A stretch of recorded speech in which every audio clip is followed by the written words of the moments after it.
Good morning, Karen. Marianne here coming to you to answer your question that you had on Ask Me Anything Wednesday.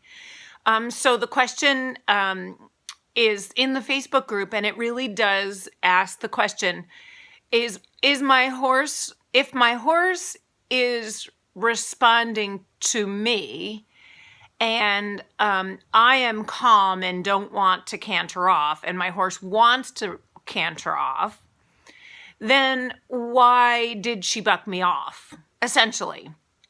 And I've tried to answer you a few times, but for whatever reason, my answers keep getting booted off. So here's my answer. So first of all, let me just say that you also said that horses never lie and that they mirror us. Okay, so I want to say about that, horses are highly social creatures and they're highly social intelligent. And that means they are really good at collective knowing, but they also have free will to choose.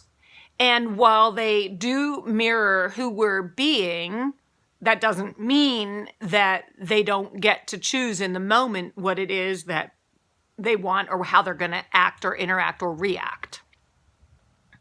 And so what it sounds like to me was the first time that your friend loped off. So the conversation is we're riding on a trail that we always ride on with people that we always ride with and horses we always ride with. And so the first time your friend loped off and you asked your mare to stay with you and she tossed her head and you said that was highly unusual. Well, obviously she was definitely communicating something right there, and she was choosing to stay with you. And she didn't buck you off. And then the second time your friend loped off and you asked your horse to lope as well, your horse decided just to buck you off. So she obviously did not choose to stay with you. So see how she had a choice both times. And the first time she chose to stay with you and the second time she didn't choose to stay with you. And here's where nuance comes in, because there may have been something in there that she was telling you the first or the second time that you missed. But here's the way to combat being bucked off, because I got your piece about I'm too old to be getting hurt and bucked off. And I feel nobody wants that to happen. It's not only uncomfortable, but, obviously, potentially it can be hurt.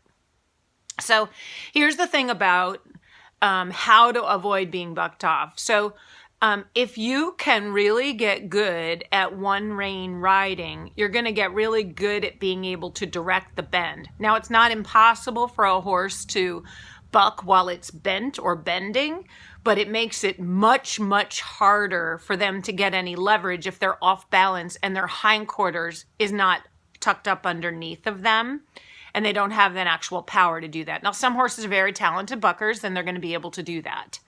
But if you get really good at one rein riding, and that doesn't mean you only need one rein, but you only need to use one rein at a time. So when you get a sense that your mare is going to argue with you, you can bend her and you can chat with her while you're on her.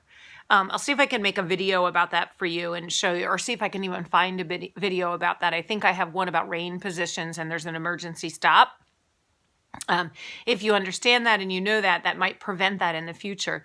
But beyond that, there's a place to look for nuance, like what exactly happened that first time when your friend loped off and you didn't. And the other thing I would say is this. In a herd, and this is something I teach in my trail riding workshop. So when you go out in a group of people and you're trail riding, the ultimate goal is that you're a herd of two, you and your horse. But that's not always the case.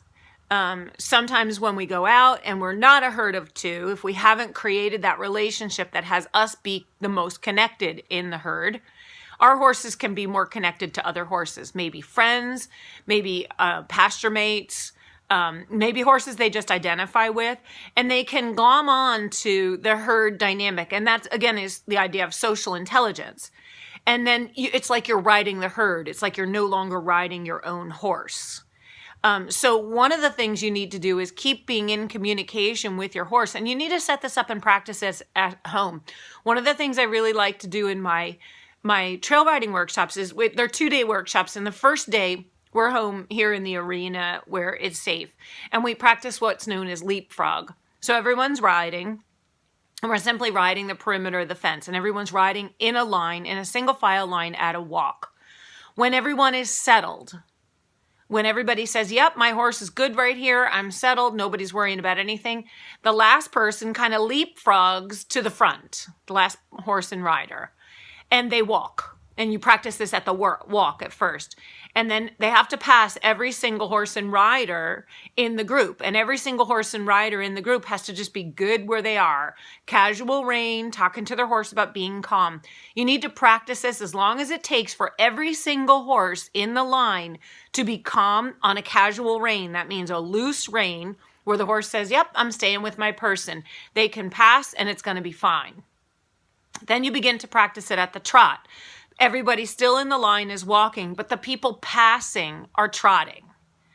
Okay, and so that helps your horse that's in the line walking understand that, yeah, horses can go by us and we don't have to worry about that.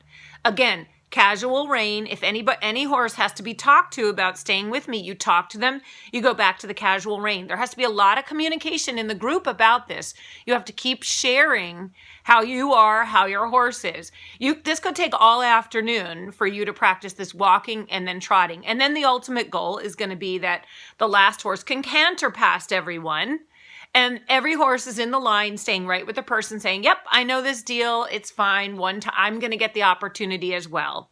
And then the horse that's passing, you want to make sure that when you're passing, that you and your horse are together. Your horse isn't busy talking to every other horse in that line and telling them, oh, I'm passing, you get out of my way.